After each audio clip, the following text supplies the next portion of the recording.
پہلوان۔ رستم زماں گاما پہلوان کا اصل نام غلام محمد بخش بٹ تھا۔ وہ قدیم فن پہلوانی کے بانیوں میں سے تھے۔ ان کا قد 5 فٹ اور 7 انچ تھا۔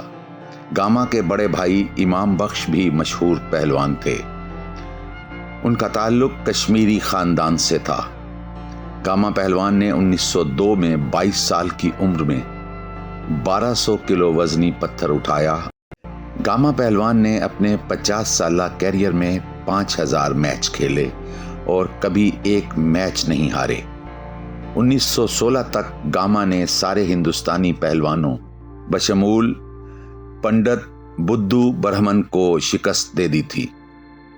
15 اکتوبر 1910 کو انہیں جنوب ایشیائی سطح پر ورلڈ ہیوی ویٹ چیمپئن شپ کے اعزاز سے نوازا گیا تھا۔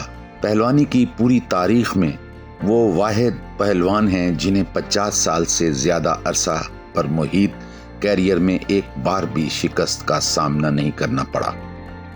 گاما پہلوان کو اصل شہرت اس وقت ملی جب انہوں نے 19 سال کی عمر میں انڈین ریسلنگ چیمپئن رحیم بخش سلطان والا کو چیلنج کر دیا۔ رحیم بخش گاما کو شکست نہ دے سکے، یوں یہ مقابلہ برابر رہا۔ 1910 تک سوائے رحیم بخش کے وہ ہندوستان کے تمام نامی گرامی پہلوانوں کو شکست دے چکے تھے۔ بعد ازاں انہوں نے مغربی پہلوانوں کا مقابلہ بھی کیا۔ امریکی پہلوان بنجامن رولر کو انہوں نے 1 منٹ 20 سیکنڈ اور دوسری بار 9 منٹ 10 سیکنڈ میں زیر کیا۔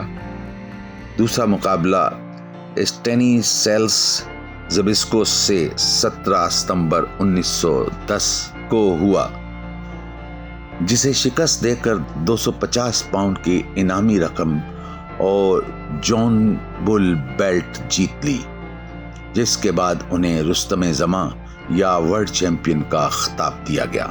انگلستان کے دورے میں انہوں نے یورپی چیمپئن سوئٹزرلینڈ کے جویان لیم، عالمی چیمپئن سویڈن کے جیس پیٹرسن اور فرانس کے مورس ڈیریاز کو بھی شکست دی۔ قیام پاکستان کے بعد وہ لاہور منتقل ہو گئے، جہاں انہوں نے اپنے بھائی امام بخش اور بھتیجوں بھولو برادران کے ساتھ بقیہ زندگی گزاری۔ 1959 کو انہیں صدارتی تمغہ حسن کارکردگی سے نوازا گیا۔